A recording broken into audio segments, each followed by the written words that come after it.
आगरा का किला उत्तर प्रदेश के आगरा में यमुना नदी के दाहिने किनारे पर स्थित एक विशाल किला है, जो विश्व प्रसिद्ध ताजमहल से मात्र 2.5 किलोमीटर की दूरी पर है।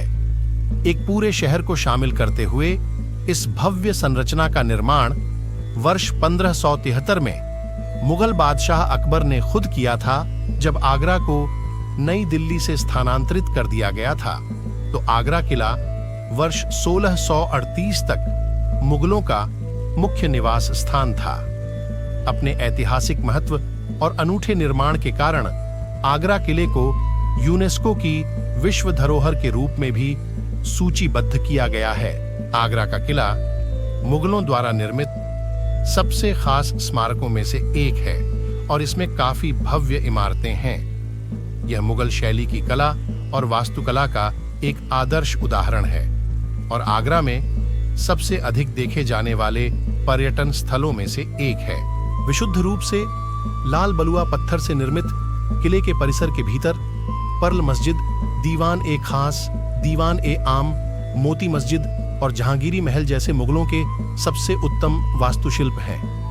आप आगरा के किले से ताजमहल का बहुत ही शानदार दृश्य देख सकते हैं। यह महान संरचना धैर्य और कड़ी मेहनत के लिए समर्पित है। इस वीडियो में आपको आगरा किले से जुड़े इतिहास और रोचक तथ्यों की पूरी जानकारी मिलेगी। तो चलिए यात्रा करते हैं आगरा फोर्ट की। आगरा किला का निर्माण 1565 और 1573 के बीच अकबर द्वारा शुरू किया गया था। यह यमुना नदी के पश्चिमी तट पर स्थित है, जो ताजमहल से लगभग 2 किलोमीटर की दूरी पर है।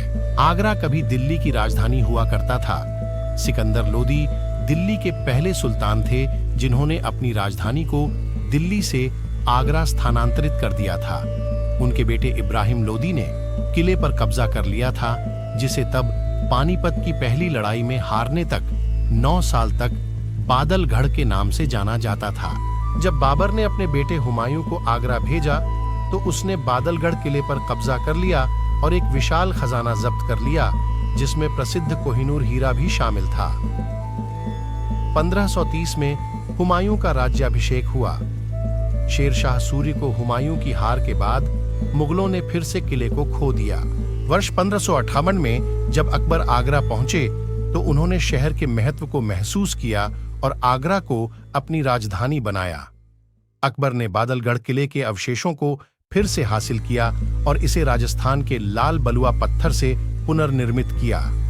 4000 बिल्डरों ने इस पर काम किया और 8 साल की अवधि के बाद इसे 1573 में पूरा किया गया।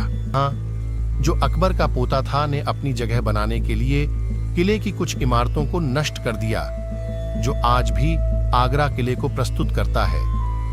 शाहजहां के जीवन के अंत में उसके बेटे औरंगजेब ने उसे किले के मुसम्मन बुर्ज में नजरबंद कर दिया, जहां से शाहजहां ताजमहल को देखा करता था। आगरा में लाल किला 3 किलोमीटर के दायरे में फैला है और 70 फीट ऊंची दीवार से घिरा है। दीवारें लाल राजस्थान से लाए गए बलुआ पत्थर से बनी हैं और वे सभी दिशाओं से किले को पूरी तरह से घेरे हुए हैं। किले के चारों तरफ 4 मुख्य द्वार हैं। इनमें से एक द्वार को हिजरी गेट के नाम से जाना जाता है और यह नदी के सामने की तरफ खुलता है। शाहजहां के शासनकाल के दौरान किले का स्वरूप बदला गया और शाहजहां ने किले के महलों में सफेद संगमरमर का उपयोग किया। शाहजहां अपने अंतिम दिनों में मुसम्मन बुर्ज में समय बिताया करते थे। मुसम्मन बुर्ज खास महल के बाईं ओर स्थित है। यह एक सुंदर अष्टकोणीय टॉवर है, जिसमें एक खुला मंडप है।